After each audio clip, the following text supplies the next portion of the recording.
Hello, good evening. Tonight I'm joined by Mr. Goodman Musariri. We are talking about liberty based on the share by Dr. Alex Magaisa on his BSR. And the focus is on the last paragraph of his share. He says, liberty lies in the hearts of men and women. When it dies there, no constitution, no law, no court can save it. No constitution, no law, no court can even do much to help it. While it lies there, it needs no constitution, no law, no court to save it. This is a quote from Justice Leonard Hand. What is liberty? Who knows what liberty is? Who gives it? Who takes it? What is the role of government in delivering the promise of liberty? When you take it away, what follows? This is part of this civics project that I believe we all can benefit from. How best do we as citizens live up to the promise of constitutionalism and liberty?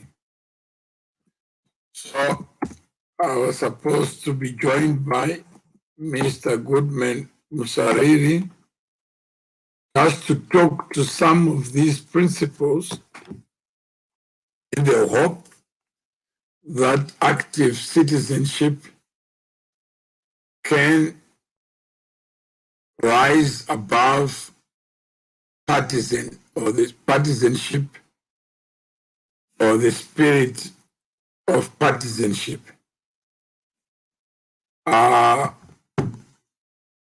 Let's see whether you will come through. What is liberty? How best do we cultivate the spirit of freedom in us? And can a constitution deliver the promise of liberty? Or liberty is inherent in all of us? So, what is your take on liberty and what it promises to all of us? Some say liberty is an inherent gift of nature. Good evening, Mr. Good evening, Samsuma. How are you? How are you? I'm fine. How are you, sir? Excellent. So we are talking here about liberty and the power of it from your own side. What is your understanding of liberty? Yeah, liberty from a literal perspective, from the outset of your question, is synonymous to emancipation, to freedom and independence, liberation, self-direction, self-government, and some privilege and immunity as well, and as well as free will. So those, I think, those are the words that I can quickly come up with that that can synonymize liberty. So it is a fundamental human right which encompasses all those words that I've made as synonyms to the word liberty. Okay. Various freedoms.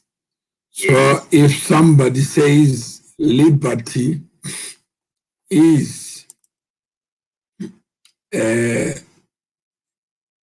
means to exercise human rights in any manner. Yes. Yes.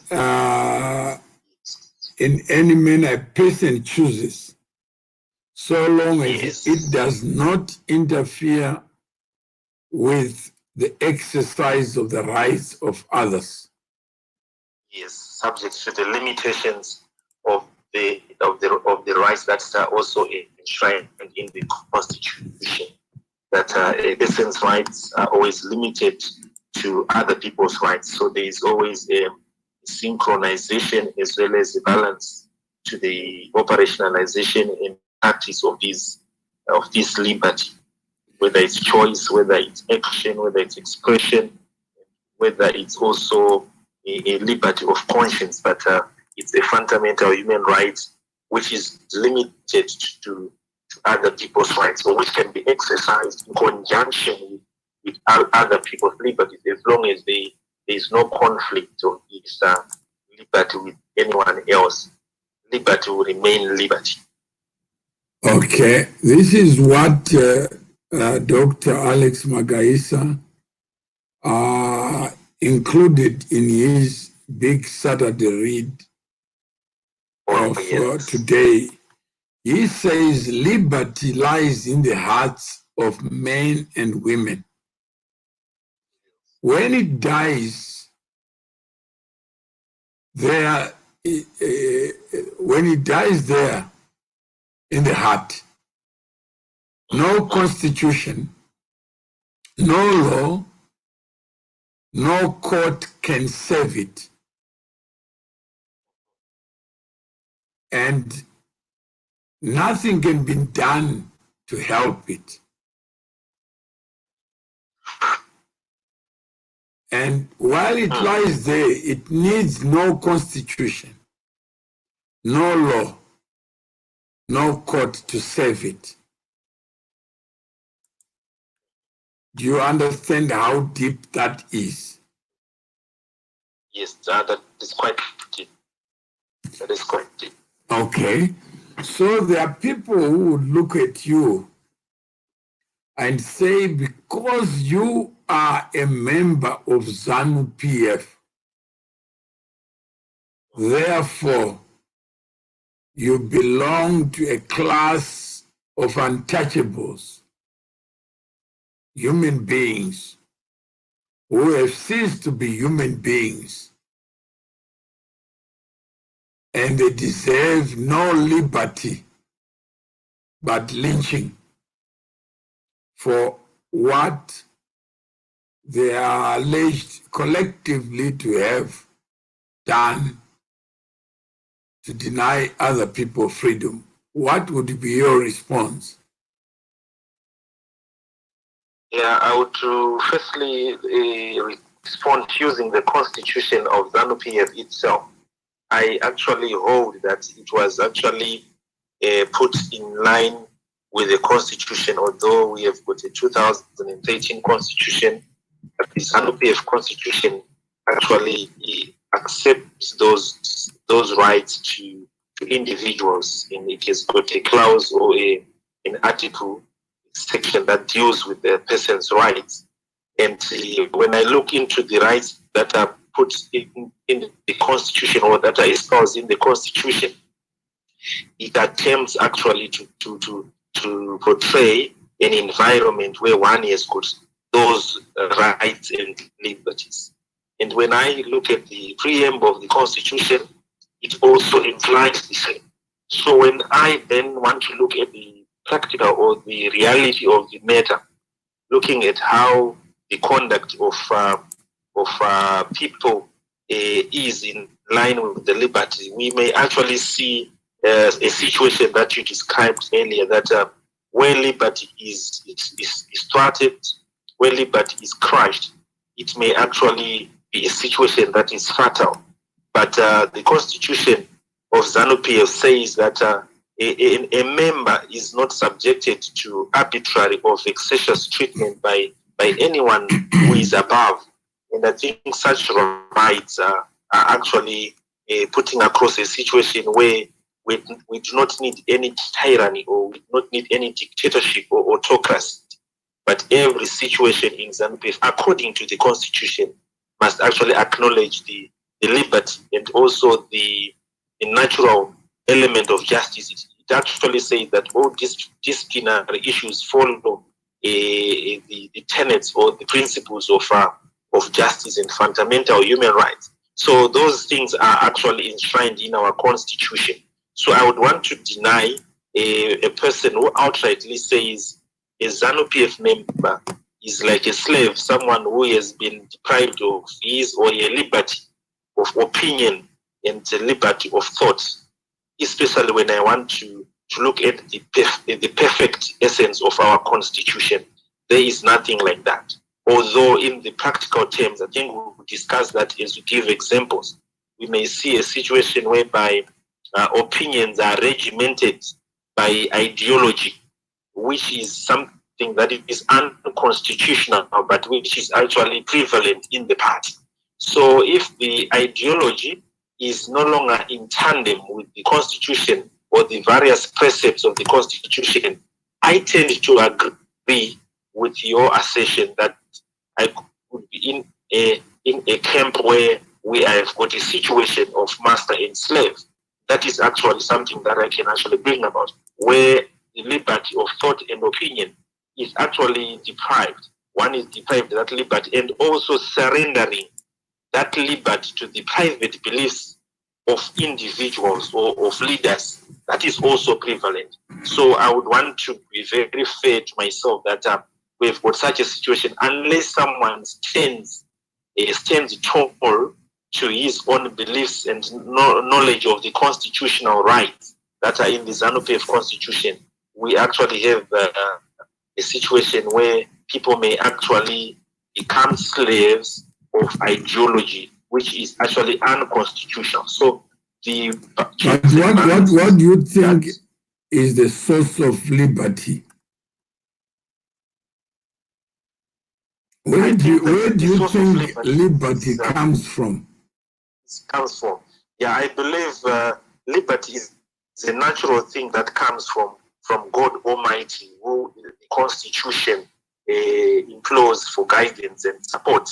But however, as Zimbabweans and as a nation, I think that liberty comes from the Constitution. The Constitution gives out that liberty. So you're saying liberty flows from the laws of nature.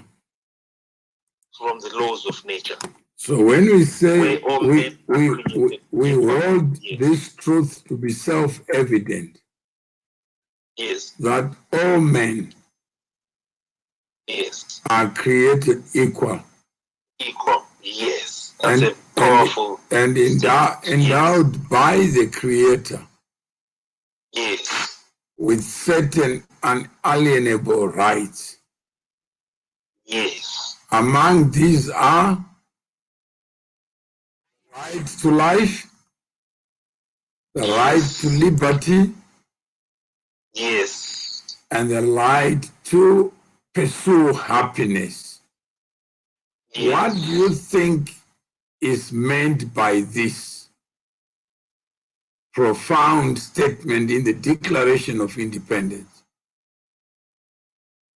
Yeah, this is quite expressive and unequivocal, that the right to life and the right to personal liberties as a fundamental human right must not be restricted, or must not be violated, or must not be put under stress sustained by any other force. This must be left to the natural pendulum of stimuli to every individual, where there is no master to the other. The liberty is equal to everybody. So I believe that this is just a clear statement that gives God-given alienable right to everybody without any reservation. It's quite fundamental. So why would they call it the right to life, not life itself? That what is at issue is not life, but right to life. Can you guess why these founding fathers of the American project, why would they choose these words? That it's a right to life, right to liberty, not liberty itself.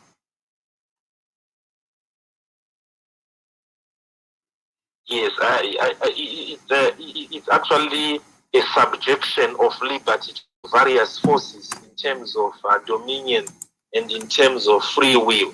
That we want to look at a situation where any force that may try to thwart or to suppress that liberty is far removed by the Constitution. So this life is actually prone to abuse. It's actually prone to other secondary forces that may be contrary to itself.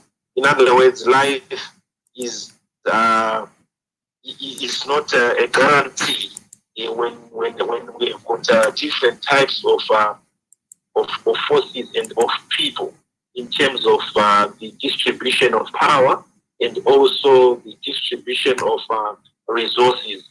So when resources are limited, we tend to have a competition to this rights or to this life that we are talking about, because it's sustained by basic needs, it's sustained by laws of nature. So being a right to life is actually a clear meaning that there can be competition and there can also be appropriation by some power or authority to govern this life. So what can I maybe I help there that this is founded on a philosophical understanding of what life is and what life is not. Yes. That the creator of life, the oratory, the creator of life, the designer of life, had an idea of what life ought to be. That a person is born to die and will die, but in the journey to death, that everything required to sustain life is already provided by the Creator, not by the practitioner of life. That when you design a car, you have to design so that the car can perform its purpose. So human beings by nature, they are granted life as a gift. Yes. And that life will end.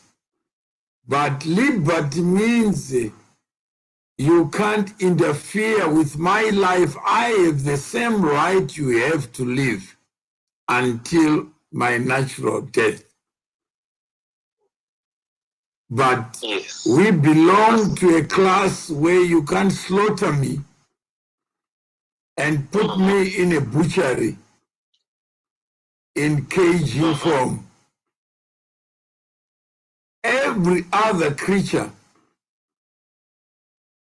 has no defense, has no court, has no limitation. So a smaller animal in the animal kingdom does not have a right to life. Only human beings do. So whether I'm a billionaire, I'm a nobody, you still don't have a right to subtract me from the class of the living. Yes.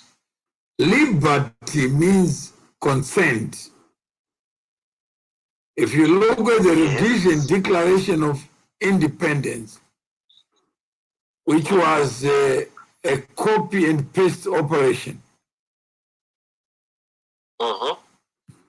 the people in Rhodesia, they were so inspired by this declaration, the American one.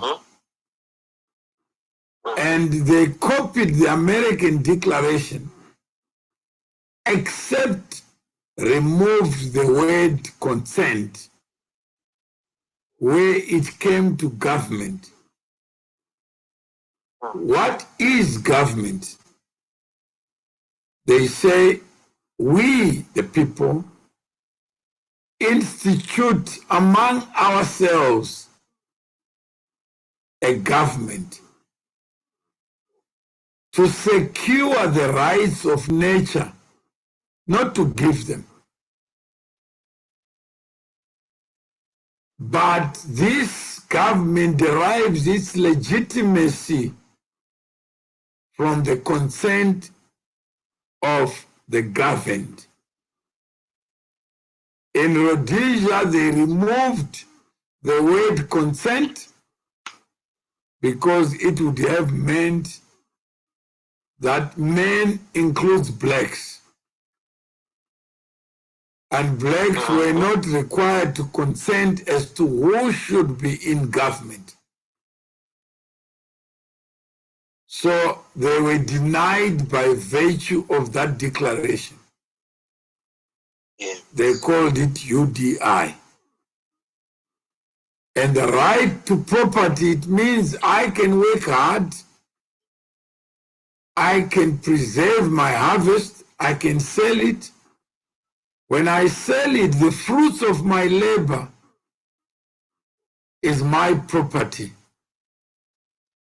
So if it's my property and I choose to convert it into a house, into a helicopter, into a car, that's none of your business. It is still my right because I have generated that value from the fruits of my labor. So the right to property becomes the same right to happiness. So when we talk about liberty, we are talking about somebody saying, I don't want to go where you want me to go.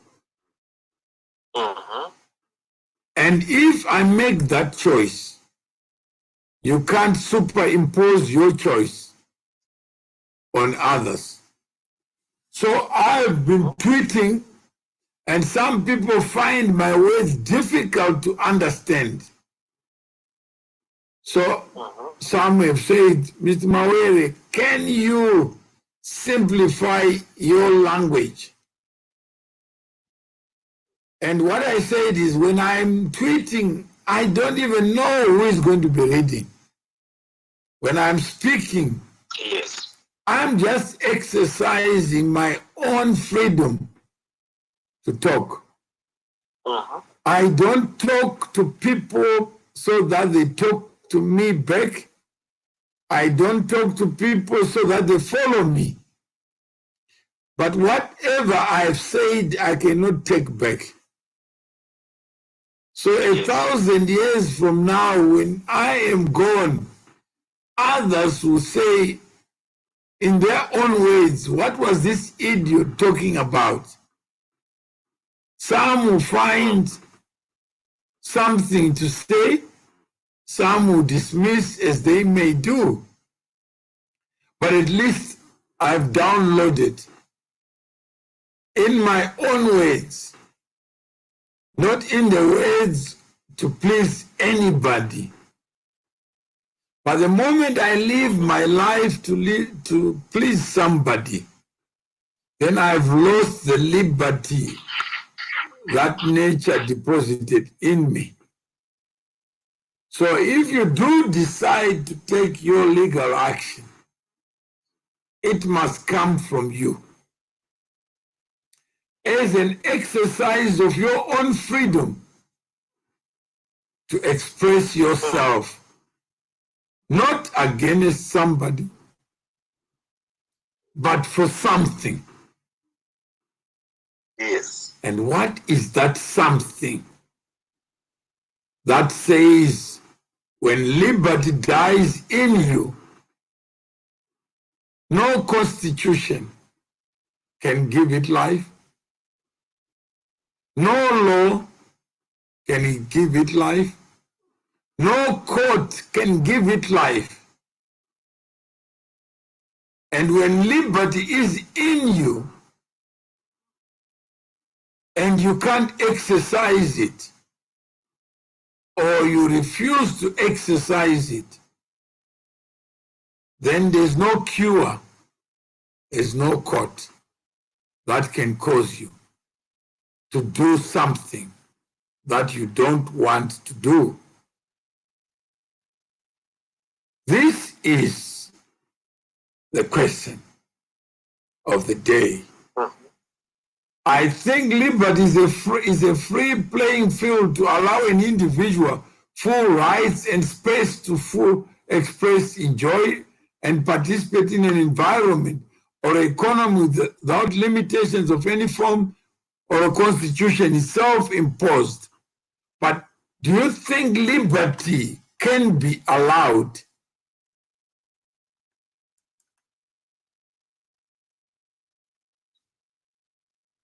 Yes, liberty, I believe that it can be allowed. Then it is not a gift of nature then. Because no man can allow something that is foreign to him. Either you have it or you don't have it. So we are saying that it's inherent. It's inherent in everybody. It's inherent irrespective of whether you are poor. I can't go to any woman and say, I want sex from you, and she says no. Then I have it. Yes. And not call it rape. I can't go to you and say, give me your car keys. And you say, no, I still have the car keys, and go with the car. Then you call it something else other than theft. So liberty cannot be fought for. If you hear somebody says you must be grateful that I fought for you, and that's when you look at the constitution of ZANU-PF, you must be angry at the ignorance that informed the preamble.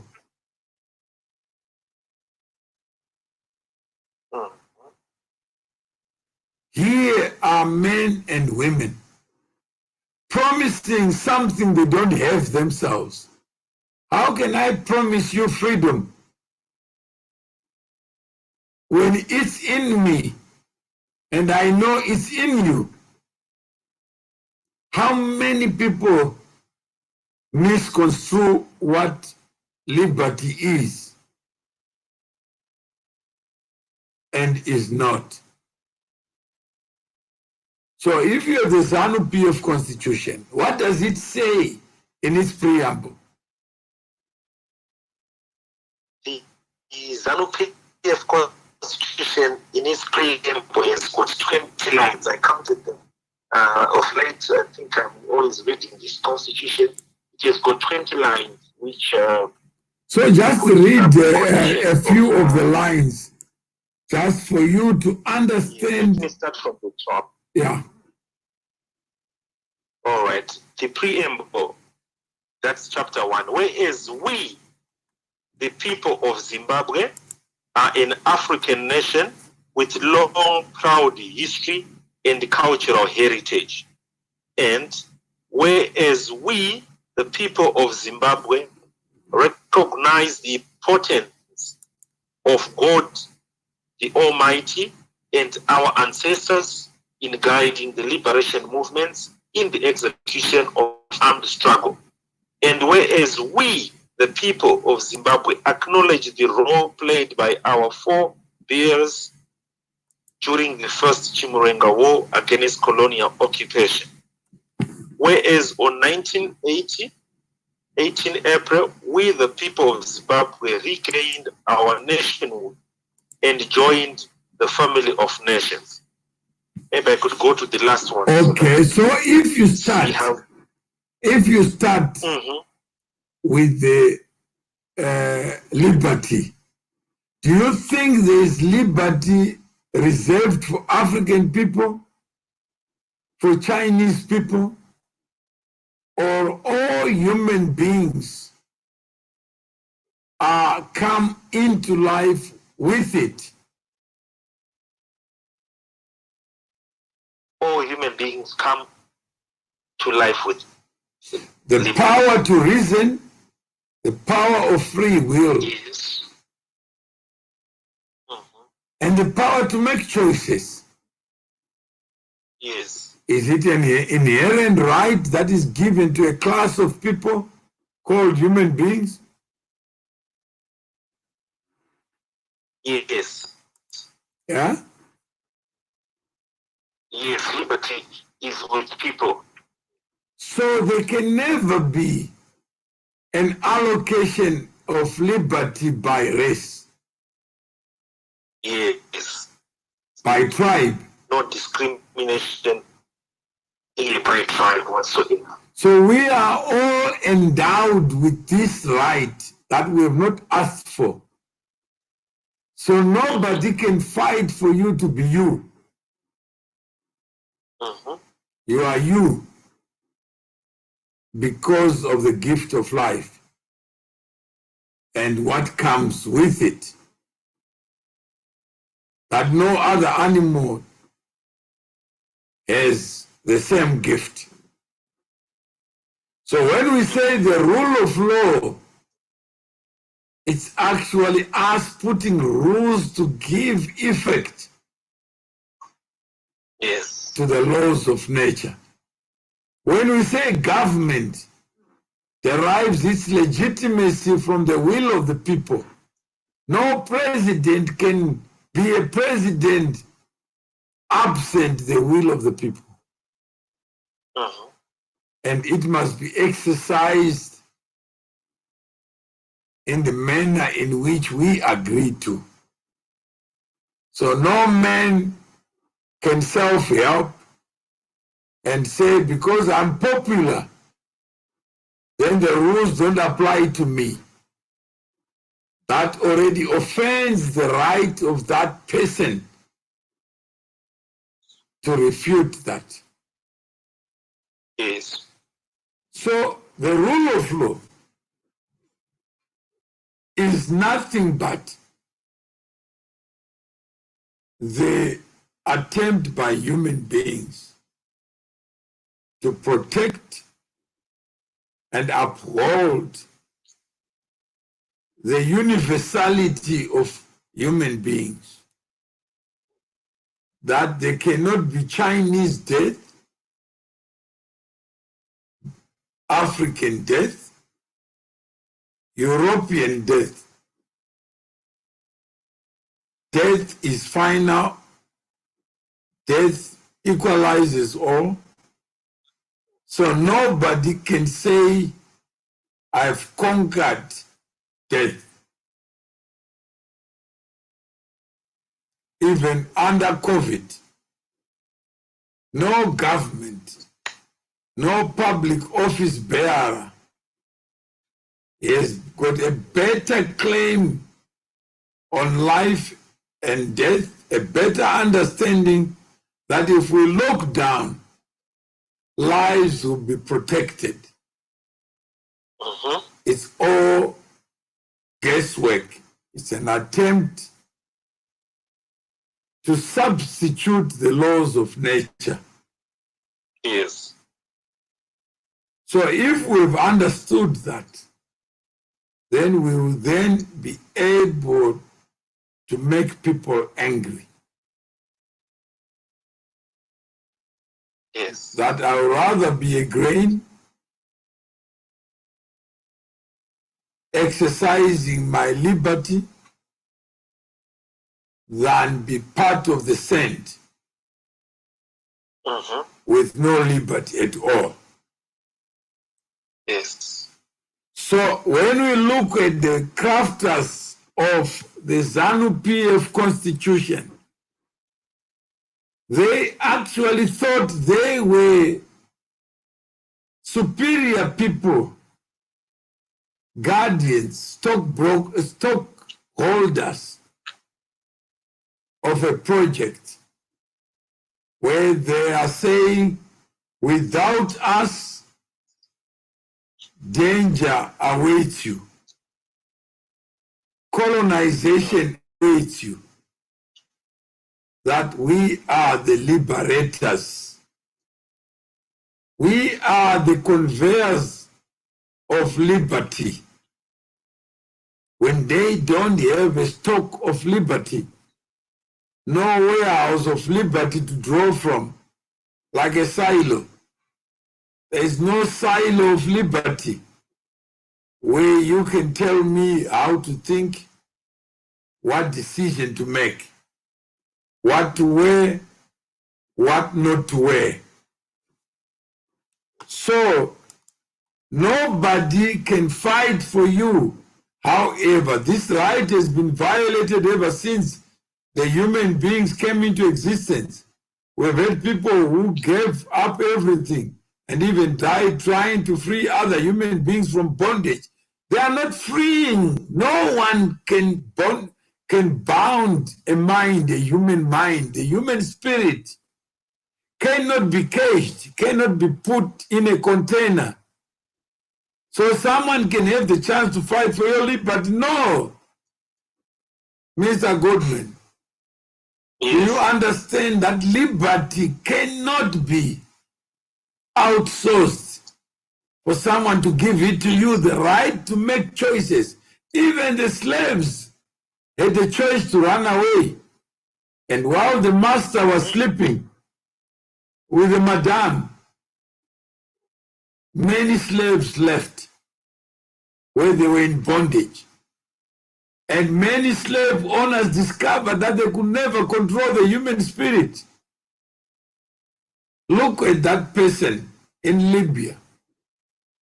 You ask him, where are you going? I'm going to Europe. Where have you come from? I came from Niger. And you say, can you go back? Let's fly you back. He looks at you and says, my friend, I know where I've come from, but I know where I'm going. My spirit has already left where I come from, and my spirit is taking me where I ought to be.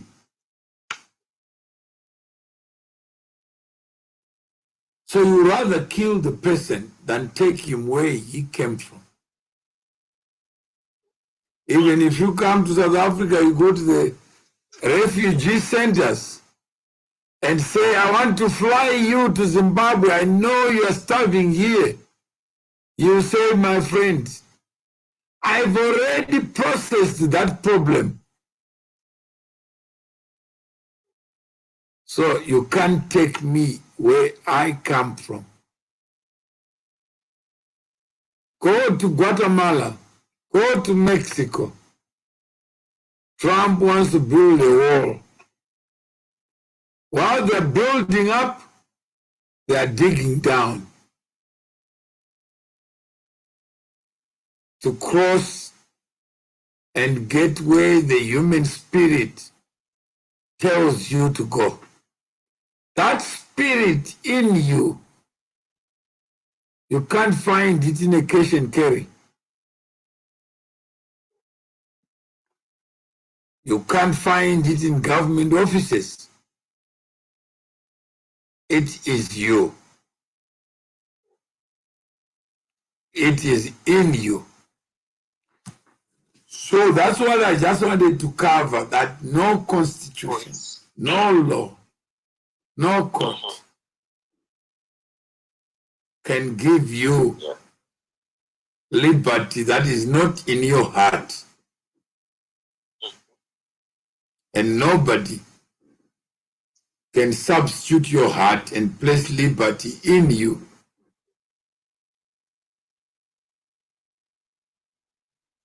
Either you are a human being or you are not. So I must respect you as a human being.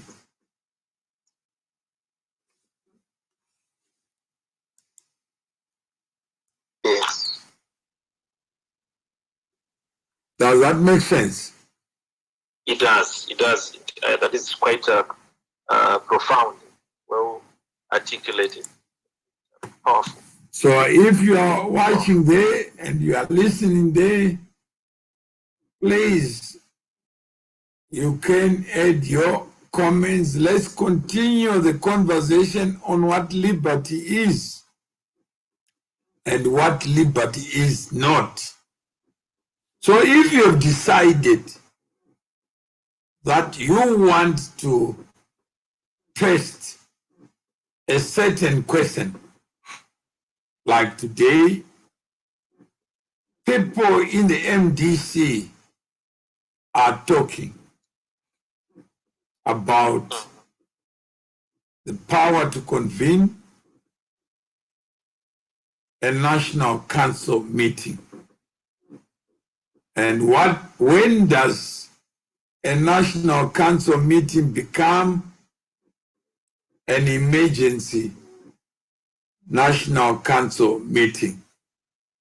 So from yesterday, I know you are not a member of MDC. Yes. But have you understood the import of clause 6.4.2.6 of the Constitution of the MDC? Yes. And how it speaks to the idea of liberty?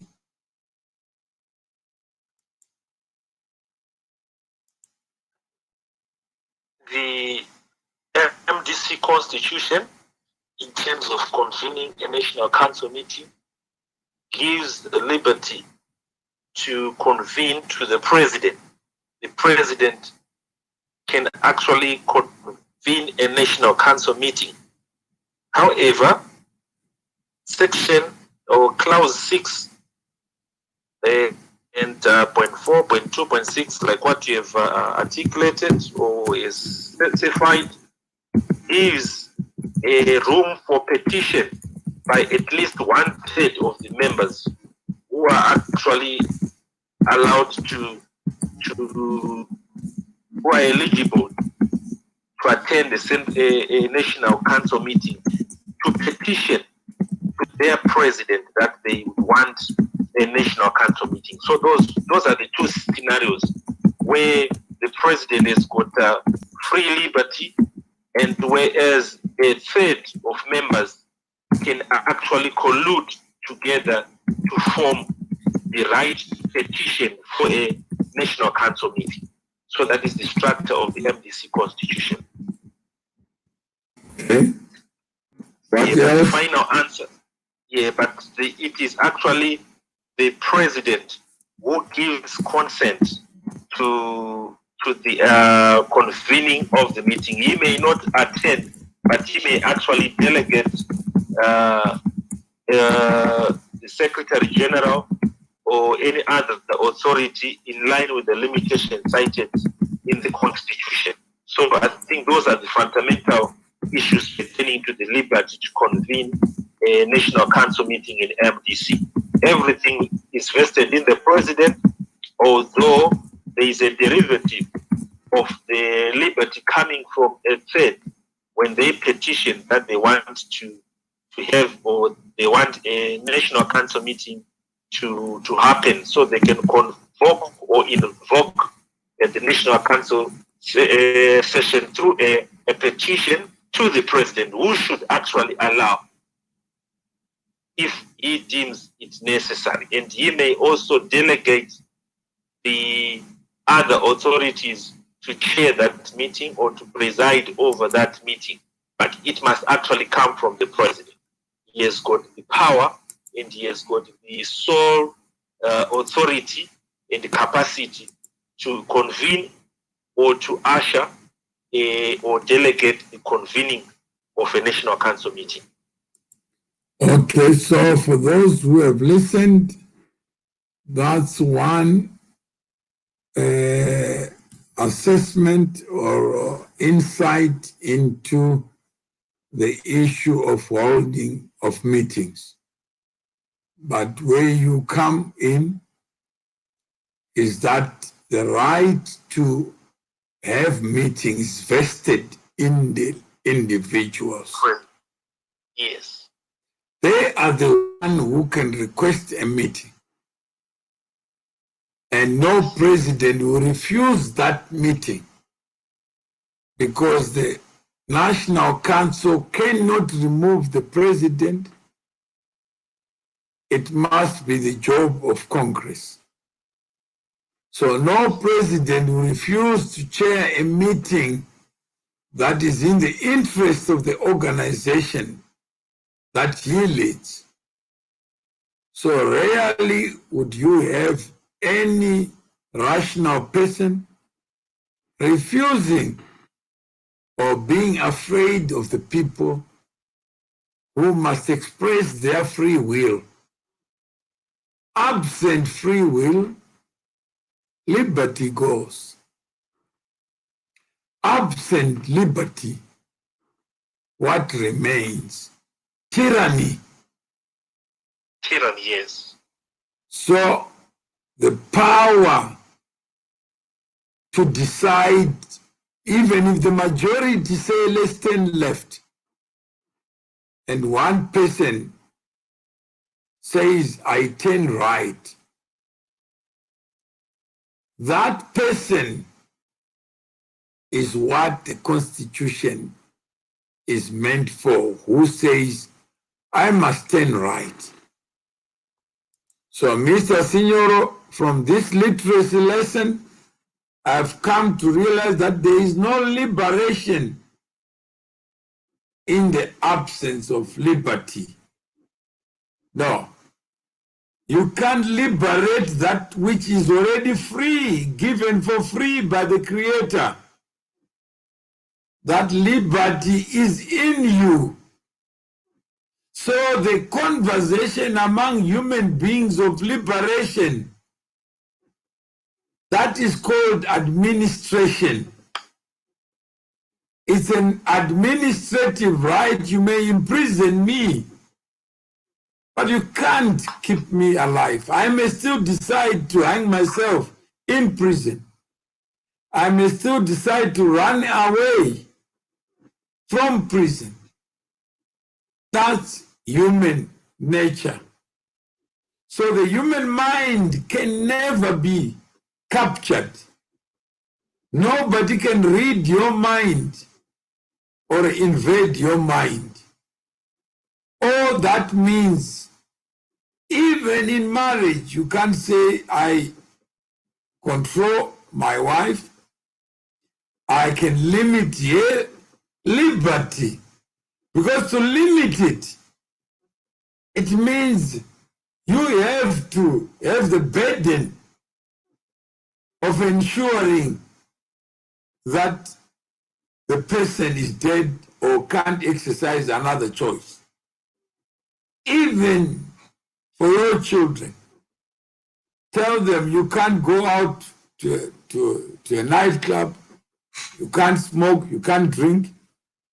You'll be shocked that under those controls, Still there will be alcohol. Still there will be cigarettes. So human beings by nature come into life with certain unalienable rights. You can't strip somebody of liberty, then call him a person. No.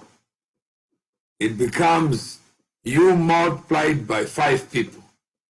How can you live a life where you think on behalf of 5 others, just alone, the depth of what you know, you never measure it? Then how on earth would you be prepared to play the role of a leader, a controller of others? The moment I say I want to be led, my leader so and so already accept that liberty has vacated you, that you have surrendered your rights to another person of flesh like you, then you know that the future that awaits you is not a good one. It's a poor future. That there's more we can do with freedom. That free people hold the creative genius than people in shackles. So, Mr. Signor, there is no liberation that men can give you. You come to life liberated already by the Creator to apply your genius to solve human problems. So finally, Mr. You want to close your side?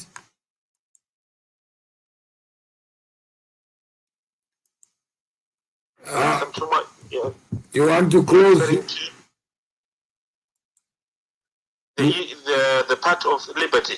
Yeah, the show today, how you found it, whether you have learned something. Yes, are you saying that I should give my parting statements already? Yeah. All right. Yes, I think today's show was very informative, and it was a good lecture where we discussed where we are discussing the issue of liberty. That there is nobody who actually can liberate the other, because this liberty is actually inherent in every person. And liberty, from the various words that we have likened it to, or the various synonyms that I also gave in the beginning, and the ones that were given by Mr. Chuma, I think we are in agreement, total agreement, that liberty means emancipation. It means freedom. It means independence. It means natural liberation and self-direction, self-government, and immunity, privileges, and a license to life. It's a free will. It's a permission.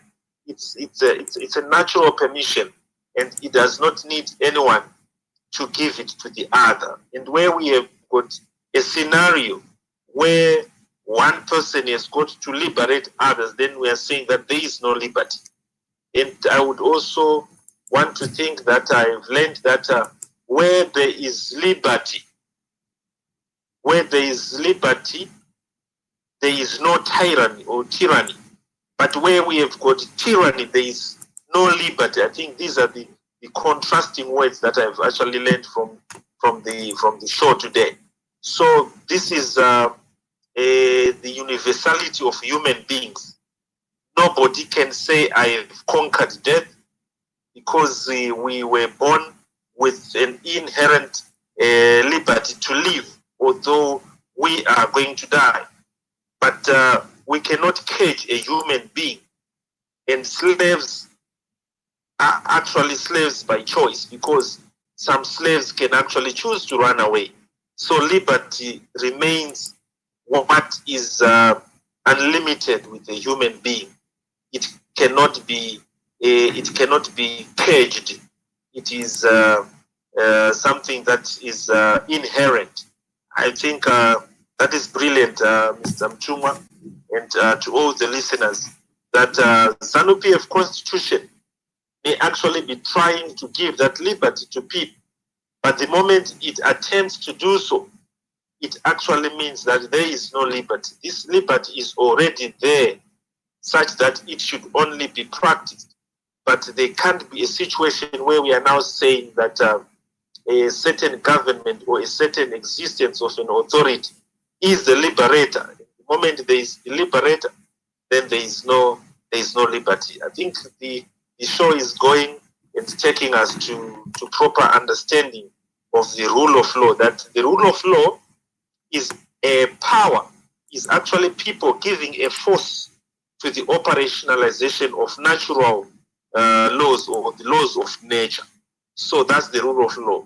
It is actually what people are actually giving to the already existent force of freedom, which is liberty. And the attempt by human beings to protect or to uphold the universality of human beings, that is actually one of the fundamental reasons why we have got a rule of law. We are actually attempting to uphold and protect the universality of human beings, because liberty does not know any factionalism, it does not know any regionalism, it does not know ethnicity, and it does not demarcate human beings by geography. It's a liberty.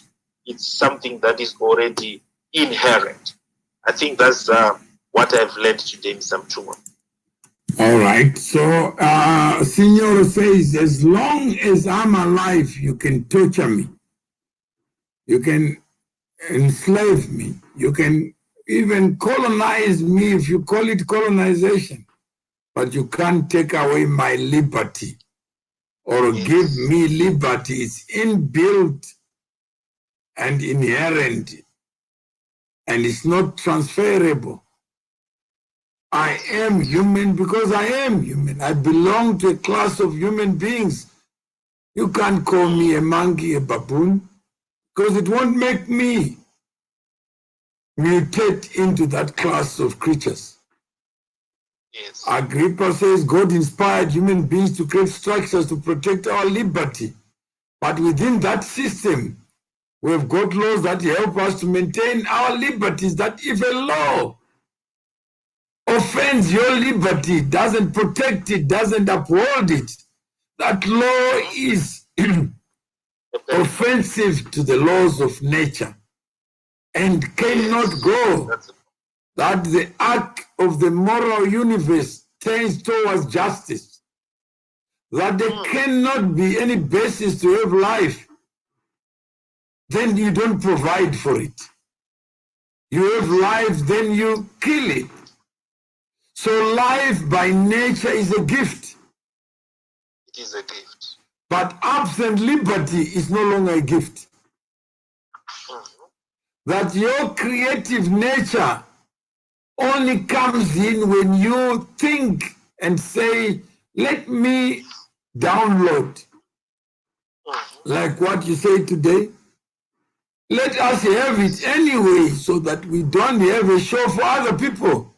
That when they look back on this day, somebody will understand the power of the human spirit, the power of creation, and the power of designing life and giving life what it requires. Imagine there was no food. Someone forgot to create a mango. Where would you get it? Even the most creative genius, where would you manufacture a mango from your mind? Where would you manufacture gold, iron ore, all the gadgets that we are using? They are part of the gift of nature. But absent liberty, those gifts will remain where they are deposited. How many have seen donkeys, lions, coexisting with gold, diamonds, copper, but they have no mechanism of converting all those gifts into usable products and solutions. Only human beings. So freedom is the biggest price that you have to pay, or to preserve, protect, so that prosperity visits you. It's not how smart your president is, how gifted he is, because himself as well does not have the key to the genius of life, to the genius of liberty. So don't pretend to give up your choices, your liberty, so that you create a monster among you. We need to teach our people about this village by village until our people understand this. Agrippa says, when they are given food and all these useless things, they use other human beings as superior. No, that's right. That ignorance creates classes of human beings. Others pretend to be more equal. Yet, when it's 12 o'clock, it's 12 o'clock for everybody. When it's 6 p.m., it's 6 p.m. for everybody. Yet the reality is some people, some human beings, believe that they have a better relationship with freedom, that they can give it, they can deny it. Some people are afraid of being themselves, of speaking their mind, because they want to defer their right to speak to somebody else. So today, all we have learned is liberty is not divisible. It can neither be black nor white. It exists independent of your skin color. Whether you are ugly or handsome, you are still free. Whether you are tall or short, you are still free. Your liberty, the right to say no to something you don't want, the right to say no to food that you don't want to eat, that right is inherently human. The rest we can negotiate so that you can look forward to going to hell, but you have made the decision to go to hell. You must be the author of what lies ahead of you. I will love the light, for it shows me the way. Yet I will endure the darkness, because it shows me the stars. Never say never in life. Because in my whole life, I've never for a single day ever thought of believing in spiritual healing. But here I am today, testifying about Mama Ashili, that has made me the happiest person ever again. Yeah, that's somebody sharing. But that share comes from the exercise of inherent rights. But here we're talking about liberty. Somebody is talking about something else. So that's the power of the human spirit. It has no boundaries. It has no circumference. Liberty can take you to places where you have never been.